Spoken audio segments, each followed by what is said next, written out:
ഇവിടെ കാര്യങ്ങളൊക്കെ വിജയദശമിയും ഗാന്ധി ജയന്തിയും ഒക്കെയായി നമ്മളിങ്ങനെ സമാധാനത്തിൻ്റെ, അറിവിൻ്റെ, ആദ്യാക്ഷരത്തിൻ്റെയൊക്കെ പാതയിലൂടെ സഞ്ചരിക്കുമ്പോൾ ഗസയിൽ അങ്ങനെയല്ല. കാര്യങ്ങൾ കുറച്ച് സങ്കീർണമാണ്. ഗാസയിൽ നടപടി കടുപ്പിക്കുകയാണ് ഇസ്രയേൽ. സഹായം എത്തിക്കാനുള്ള ഗ്ലോബൽ സുമുദ് ഫ്ലോട്ടില്ലയുടെ ദൗത്യം സൈന്യം തടഞ്ഞു. 8 ബോട്ടുകളാണ് പിടിച്ചെടുത്തത്. 30ഓളം ബോട്ടുകളാണ് ഗസയുടെ തീരത്തേക്ക് വന്നുകൊണ്ടിരുന്നത്. ഇതാണ് ഇസ്രയേൽ നാവികസേന പിടിച്ചെടുത്തത്.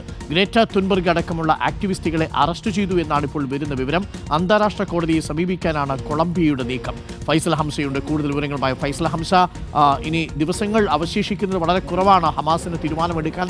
അങ്ങനെയൊരു അന്ത്യശാസനം ട്രംപും ബെഞ്ചമിൻ നെതന്യാഹുവും ഒക്കെ നൽകിക്കഴിഞ്ഞു.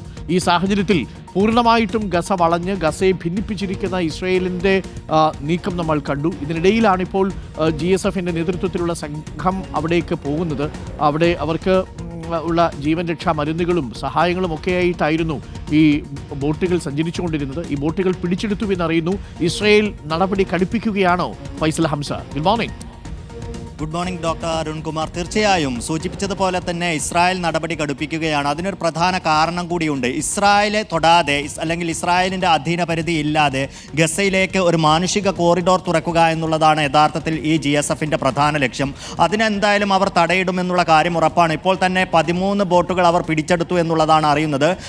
37 രാജ്യങ്ങളിൽ നിന്നുള്ള 201-ലേറെ മനുഷ്യാവകാശ പ്രവർത്തകരെയും ആക്ടിവിസ്റ്റുകളെയും ഇപ്പോൾ തന്നെ തടവിലാക്കുകയും ചെയ്തിരിക്കുന്നു. പക്ഷേ ശുഭപ്രതീക്ഷ നൽകുന്ന ഒരു കാര്യം, ഇപ്പോഴും ഈ പ്രതിഷേധം അല്ലെങ്കിൽ ഇസ്രായേലിൻ്റെ ആക്രമണങ്ങൾക്കും അവരുടെ തടയാനുള്ള ശ്രമങ്ങളും എല്ലാം അതിനെയെല്ലാം തൃണവൽക്കരിച്ചുകൊണ്ട് ഇപ്പോഴും 30 ബോട്ടുകൾ ഗാസയെ ലക്ഷ്യമാക്കിക്കൊണ്ട് മുന്നേറിക്കൊണ്ടിരിക്കുന്നത് എന്നുള്ളതാണ്. അവർ മുന്നോട്ട് വെച്ച കാൽ പിന്നോട്ടില്ല എന്ന് തന്നെയാണ് പറയുന്നത്.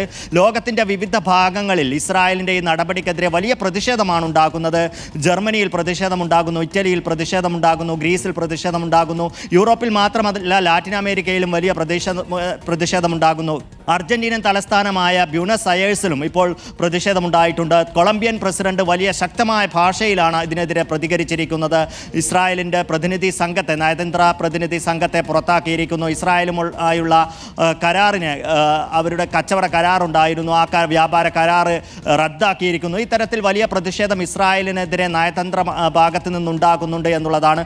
മറുഭാഗത്ത് ഇസ്രായേൽ ആവട്ടെ ഗാസയിൽ ആക്രമണം വളരെ ശക്തമാക്കിക്കൊണ്ടിരിക്കുകയാണ്. 24 മണിക്കൂറിനകം 73 പേർ കൊല്ലപ്പെടുകയും ചെയ്തിട്ടുണ്ട്.